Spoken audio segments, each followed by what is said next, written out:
There are cities in this world that do not appear on any map.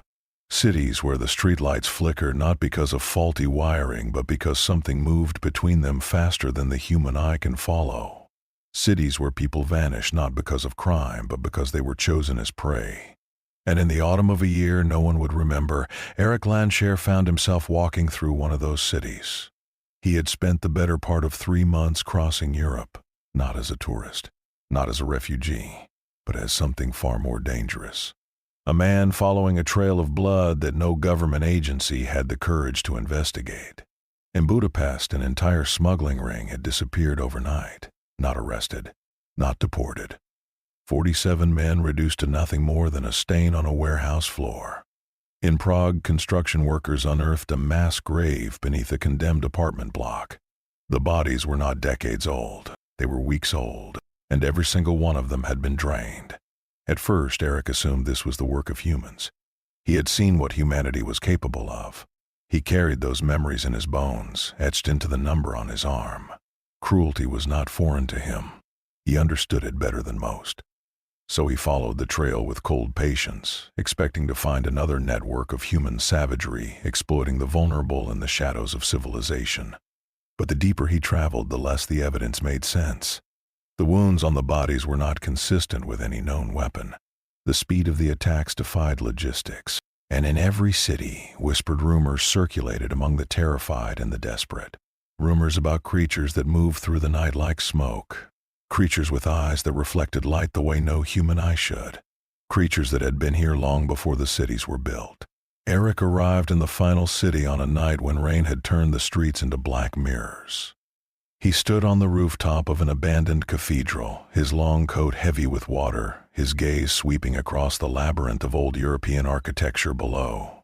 For hours nothing moved. The city appeared dead. Then it happened. From the eastern quarter, a sound like thunder rolled through the narrow streets.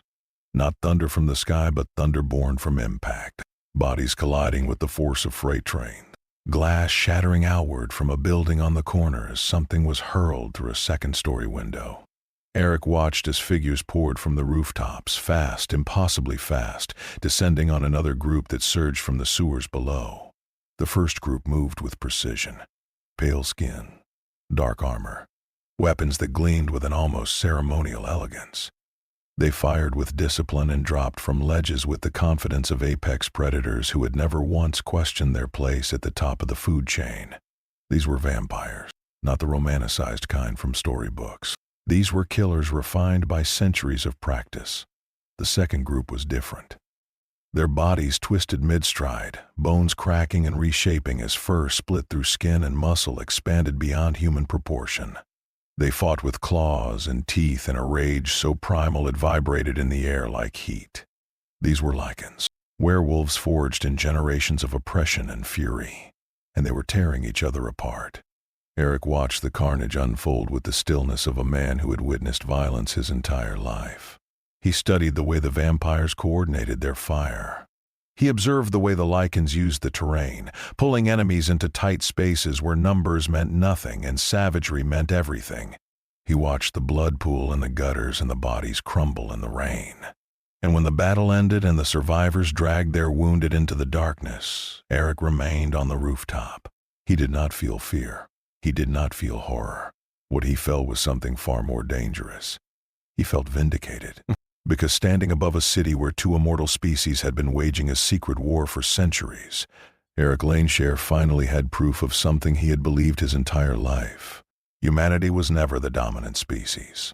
They were simply too blind to see what lived among them. And now, for the first time, Eric was looking at a war that had nothing to do with humans at all. He smiled, and the rain kept falling. 3 nights passed before Magneto chose to reveal himself. He spent those nights studying the patterns of the war. The vampires operated from fortified positions high above the city. Penthouse strongholds, armored safe houses, locations reinforced with steel and silver and centuries of paranoid engineering. The Lycans moved underground. Tunnel networks and abandoned rail systems formed their highways. They struck fast, retreated faster, and relied on overwhelming aggression to compensate for inferior numbers. It was elegant in its brutality. 2 species perfectly adapted to kill each other. and yet neither had managed to win. The war simply continued, grinding forward like a wheel with no axle, spinning in place while the world above carried on in ignorance. On the fourth night, Magneto found his opportunity. A vampire strike team descended on a Lycan den hidden beneath a decommissioned factory on the outskirts of the industrial quarter. There were 12 vampires, coordinated, moving with the kind of fluid precision that only comes from decades of killing together. They breached the entrance in silence and began cutting through the outer Lycan guards with clinical efficiency. Eric stood in the street outside. He could feel the building the way a pianist feels a keyboard. Every beam, every bolt, every length of rebar buried in the concrete, every weapon inside, every bullet, every blade, every shell casing rolling across the floor. The entire structure was singing to him in a language only he could hear. He raised one hand. The building responded. Inside, the vampires had pushed deep into the Lycan stronghold when the walls began to groan. At first, they assumed structural damage from the firefight. Then the weapons in their hands jerked sideways, pistols ripped free from grips, blades twisted out of fingers. A vampire reaching for a silver magazine watched in disbelief as the rounds floated out of the clip and hovered in the air like frozen raindrops. Then the ceiling opened, not collapsed. The steel beams folded apart like the ribs of some great metallic beast, and moonlight flooded into the underground chamber. Standing above, silhouetted against the pale sky, was a single figure. A man in a long coat with one hand extended and an expression of absolute calm on his face. The Lycans froze mid-transformation. The vampires staggered backward, searching for weapons that no longer obeyed them. For a moment, the entire battle simply stopped. Magneto descended slowly, carried by the magnetic field he commanded like a throne of invisible force. His feet touched the ground between the two factions, and the air itself seemed to change pressure. Every piece of metal in the room, every pipe, every beam, every shard of shrapnel lifted from the ground and orbited him in a slow, deliberate spiral. He did not speak. He did not need to. The vampires had faced Lycans for centuries. They had fought hybrid abominations and rogue elders and enemies that should have been impossible to kill. But they had never faced someone who could turn the battlefield itself into a weapon. Someone who could strip their tools from their hands with a thought. Someone who did not need claws or fangs or bullets because the entire city was his arsenal. The Lycans stared with wide golden eyes, their half-transformed bodies locked between forms, caught between the instinct to fight and the unfamiliar sensation of awe. To both sides, Magneto did not look like a man. He looked like a god wearing human skin. And when he finally spoke, his voice carried the low resonance of someone who had commanded rooms far more dangerous than this one. He said only 4 words. This war is over. No one in that room believed him. But no one in that room moved either. Because somewhere deep in the ancient instincts of both vampire and Lycan, a new signal had registered. A signal older than rivalry and older than hatred. The signal was fear. Selene had killed more enemies than she could remember. Across 6 centuries of service as a death dealer, she had put down Lycan after Lycan with the cold mechanical precision of someone performing a duty so familiar it no longer required thought. She had survived betrayals. She had survived wars. She had survived truths that shattered everything she once believed about the origins of her own kind. But she had never encountered anything like the man they were now calling the Metal Ghost. Reports had begun circulating through the vampire covens within hours of his first appearance. A human or something resembling a human who had dismantled an armed strike team without drawing a single weapon, who had peeled open a reinforced building like tin foil, who had walked between vampires and Lycans as though neither species posed any more threat to him than a passing breeze. Selene did not trust rumors. She trusted evidence. So she went looking for him. She found him 3 nights later, standing on the observation deck of an old radio tower overlooking the eastern quarter of the city. He was alone. No guard, no fortifications, no weapons visible. He stood with his hands clasped behind his back, watching the city below with the patience of someone reading a book he had read many times before. Selene approached from downwind, her footsteps silent on the rusted metal grating. She had a pistol loaded with silver-tipped rounds in her right hand and a short blade in her left. She had killed elders with less. He spoke before she reached striking distance. You move well for someone wearing that much leather and that many weapons. She stopped. He had not turned around. He had not looked at her. But he knew she was there. He knew what she was wearing. He knew she was armed. How? She asked. Every buckle on your coat is steel, he said. Every round in your magazine has a metal casing. Your blade has a tang that runs the full length of the handle. I felt you the moment you stepped onto this tower. Selene lowered her weapons but did not holster them. She moved to stand beside him at the railing, keeping enough distance to react if necessary. For a long moment neither of them spoke. Then Magneto broke the silence. How long has this war been going on? He asked. Selene studied his profile. His face carried the weight of someone who had suffered. Not the shallow suffering of inconvenience, but the deep kind.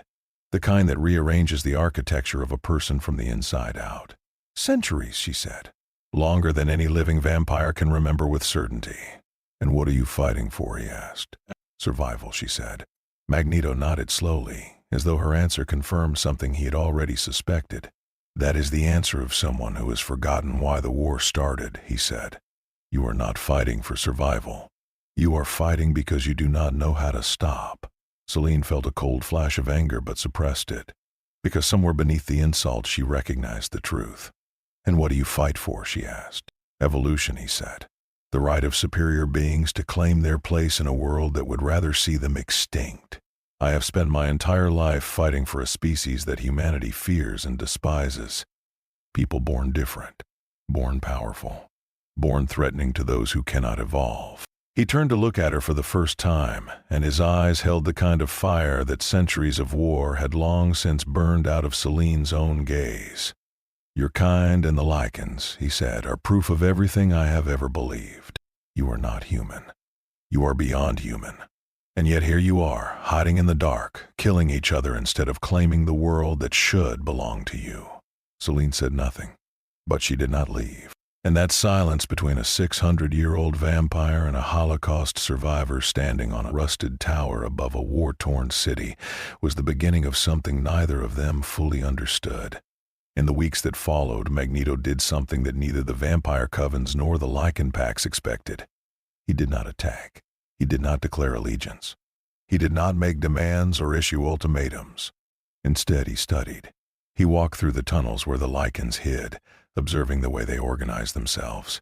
Packs built around bloodlines, hierarchies enforced through strength. Young Lycans raised in darkness, taught from birth that the vampires above were the source of all their suffering. He saw the scars on their bodies and the rage in their eyes, and he recognized it immediately. He had seen the same look in every mutant ghetto he had ever visited. The look of a people kept beneath the boot of a ruling class for so long that hatred had become their only identity. He studied the vampire covens with equal precision. The elegance, the ritual, the obsessive adherence to tradition that governed everything from their feeding practices to their political structure. Elders who had not left their chambers in decades making decisions for soldiers who bled every night. A ruling class so insulated by power and protocol that they had lost all connection to the reality of the war they claimed to lead. Magneto had seen this before too. He had seen it in human governments and mutant councils and every institution that placed tradition above adaptation. And the more he studied, the clearer the picture became. This war had no purpose. It had begun centuries ago over a betrayal so old that the details had been rewritten 100 times by both sides until the original truth was buried under layers of myth and propaganda. Vampires believed Lycans were slaves who had risen above their station.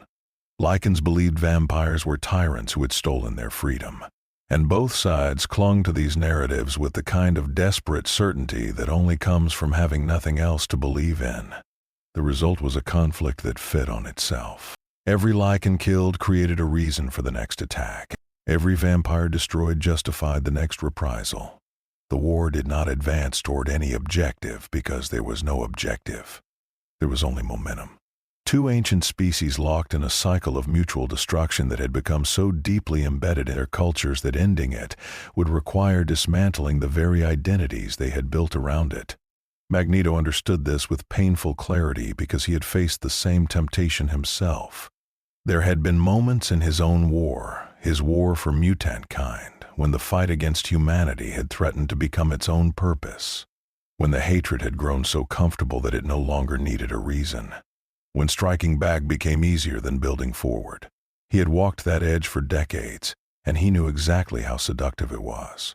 But he also knew something that neither the vampires nor the Lycans had figured out. A war without purpose is not a war. It is a cage, and both sides were prisoners. He began to see the strategic landscape with new eyes. Above this hidden world, human civilization continued to expand. Technology advanced. Surveillance networks grew more sophisticated every year. The shadows that had sheltered vampires and Lycans for centuries were shrinking. Satellite imagery, thermal scanning, DNA databases. The human world was closing in, and neither species was prepared because they were too busy fighting each other to notice. Magneto saw the same pattern he had observed in mutant history. Powerful beings destroying each other while the truly dangerous enemy, the ordinary world that feared them, grew stronger in the background. Humanity did not need to defeat the supernatural. Humanity just needed to wait until the supernatural defeated itself.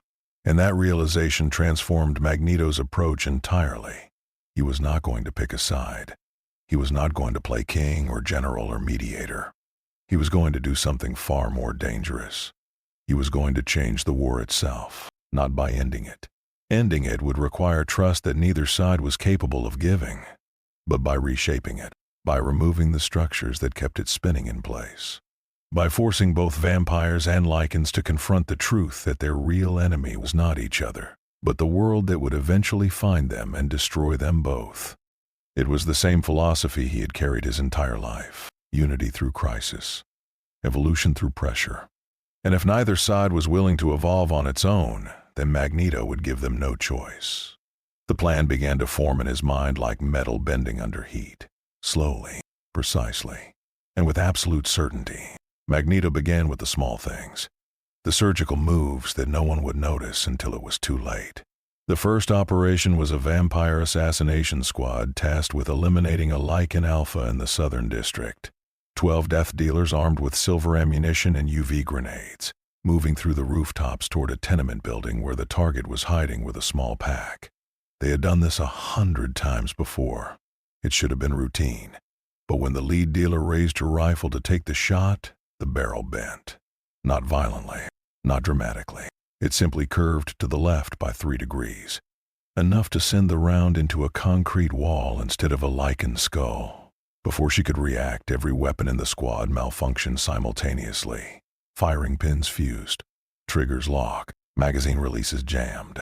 12 elite killers suddenly found themselves holding expensive paperweights on a rooftop in hostile territory. They retreated. The Lycan Alpha survived, and no one could explain what had happened. 3 nights later, a Lycan raiding party hit a vampire weapons cache hidden in the basement of a decommissioned bank. They breached the vault expecting to find enough silver ammunition to supply their packs for months. Instead, they found empty shelves and a vault door that had been sealed shut behind them from the outside. Every lock, every hinge, every bolt fused solid. It took them 6 hours to claw their way out through the concrete foundation. By then, the weapons were gone, not taken by vampires, not seized by any known faction. Simply gone. These incidents multiplied. A Lycan ambush failed because the manhole covers along the escape route welded themselves shut moments before the retreat signal. A vampire convoy lost 3 armored vehicles when the engine blocks crumpled inward simultaneously on a bridge over the river. A key meeting between Lycan pack leaders was disrupted when the reinforced door of their safe house folded inward like cardboard, exposing them to daylight and forcing them to scatter. Neither side could identify the source, but both sides began to feel it. Something was influencing the battlefield. Something that did not align with either faction. Something that seemed to have an intimate understanding of metal and machinery and infrastructure. Something that could reach into their most secure locations and rearrange the physical world to suit its own agenda. The vampires responded first. A faction within the coven led by a younger elder began advocating for contact with the unknown force. Their logic was pragmatic. If this power could be allied with the vampires, the Lycan threat could be eliminated within a generation. They dispatched emissaries. They left messages and locations they believed the metal ghost frequented. They offered territory, blood supplies, anything that might appeal to a being of such power. The Lycans responded differently. To them, any unknown variable was a threat until proven otherwise. Several packs began hunting for Magneto directly, sending their best trackers into the city to find the source of the disruptions. They moved in groups of 6, armed with non-metallic weapons, stone blades and wooden stakes and composite bows designed to function without a single gram of ferrous material. Magneto observed both responses with quiet satisfaction, because this was exactly what he wanted. He did not accept the vampire offers. He did not engage the Lycan hunters. He simply continued his campaign of strategic interference, carefully calibrating each move to ensure that neither side gained a decisive advantage. Every time the vampires came close to a breakthrough, he disrupted it. Every time the Lycans built momentum, he undercut it. He kept the war in a state of perpetual stalemate, not to prolong the suffering but to create the conditions for something new. Because Magneto understood a truth that both species had forgotten. Power does not come from winning a war. Power comes from making the war irrelevant. He was not building an army. He was not claiming territory. He was building doubt. Doubt in the old strategies. Doubt in the old leadership. Doubt in the very premise that this war could be won through violence alone. And doubt, as Magneto knew from a lifetime of revolution, was the most dangerous weapon in existence. It spread through the vampire covens like a slow poison. Younger vampires began questioning why they were fighting a war that no living vampire could remember starting. Death dealers who had served for centuries began asking what victory would even look like. And in the Lycan tunnels, similar whispers began circulating. Why were they dying for a cause that had no end? Why were their strongest warriors being spent against an enemy that simply replaced its losses and attacked again the next night? Magneto did not need to give speeches. He did not need to recruit. He simply needed to let the truth do its work. And the truth was simple. This war had no winner. It only had survivors. And even that was temporary. It was inevitable that they would come for him together. The decision was made in a chamber that had not been used in over 200 years. A neutral space carved into the bedrock beneath the old city, built during the last time vampires and Lycans had attempted a truce. That truce had lasted 11 days before collapsing into one of the bloodiest massacres in the history of either species. But the chamber remained, and on a cold night in November, representatives from both sides descended into the stone room and sat across from each other for the first time in living memory. The agreement was simple. The metal ghost, whoever or whatever he was, represented a threat that transcended their conflict. He could not be bribed. He could not be tracked. He could not be predicted. And every night he remained active, both sides lost ground. Not to each other, but to him. To the growing realization among their own ranks that the war itself might be the problem. And that realization, more than any weapon or warrior, threatened to destroy both factions from within. So they agreed. A temporary alliance. One target.